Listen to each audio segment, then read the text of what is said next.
উত্তর দিনাজপুর জেলার ইসলামপুরে অনুষ্ঠিত জনকল্যাণ শিবিরে প্রশাসনিক তৎপরতা ও জনসেবামূলক কর্মকাণ্ডের খোঁজ খবর নিতে উপস্থিত হন রায়গঞ্জের সাংসদ কার্তিক চন্দ্র পাল। তার সঙ্গে ছিলেন রাজ্যের শিক্ষা প্রতিমন্ত্রী কৌশিক চৌধুরী এবং রাজ্যের মন্ত্রী বিরাজ বিশ্বাস। এদিন জনকল্যাণ শিবির পরিদর্শনের সময় সাংসদ ও দুই মন্ত্রী শিবিরের বিভিন্ন কাউন্টার ঘুরে দেখেন এবং সাধারণ মানুষের জন্য কেন্দ্র ও রাজ্য সরকারের বিভিন্ন প্রকল্পের সুবিধা কিভাবে পৌঁছে দেওয়া হচ্ছে সে বিষয়ে বিস্তারিত খোঁজ খবর নেন। শিবিরে আগত সাধারণ মানুষের সঙ্গে কথা বলে তাদের সমস্যার কথা শোনেন এবং সরকারি পরিষেবা পাওয়ার ক্ষেত্রে কোনো অসুবিধা হচ্ছে কিনা তাও জানার চেষ্টা করেন। পরিদর্শনকালে তারা বিভিন্ন সরকারি দপ্তরের স্টল ঘুরে দেখেন এবং সংশ্লিষ্ট আধিকারিকদের সঙ্গে আলোচনা করেন। জনকল্যাণ শিবিরের মাধ্যমে সাধারণ মানুষের কাছে সরকারি প্রকল্প ও পরিষেবাকে আরো সহজলভ্য করে তোলার উদ্যোগকে তারা স্বাগত জানান। কেন্দ্র ও রাজ্য সরকারের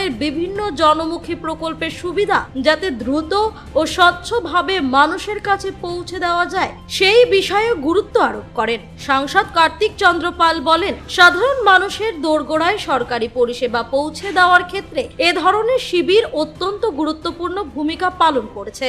অন্যদিকে দুই মন্ত্রীও জনকল্যাণ শিবিরের কার্যক্রমে সন্তোষ প্রকাশ করেন এবং প্রশাসনের কর্মীদের মানুষের স্বার্থে নিষ্ঠার সঙ্গে কাজ চালিয়ে যাওয়ার আহ্বান জানান।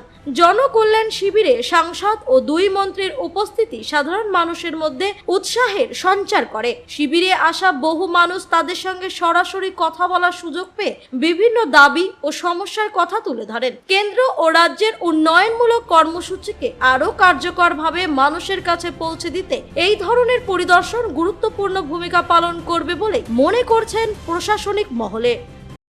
আমাদের একটাই কথা, রায়গঞ্জ লোকসভা এইমস, আমি জায়গা কোথাও মেনশন করব না। এটা আমাদের সম্মানীয় স্বরাষ্ট্রমন্ত্রী আমাদের ইলেকশন ম্যানিফেস্টোতে বলেছেন উত্তরবঙ্গে এইমস, সেই ক্ষেত্রে আমরাও বলছি যে আমাদের রায়গঞ্জ লোকসভা এইমস।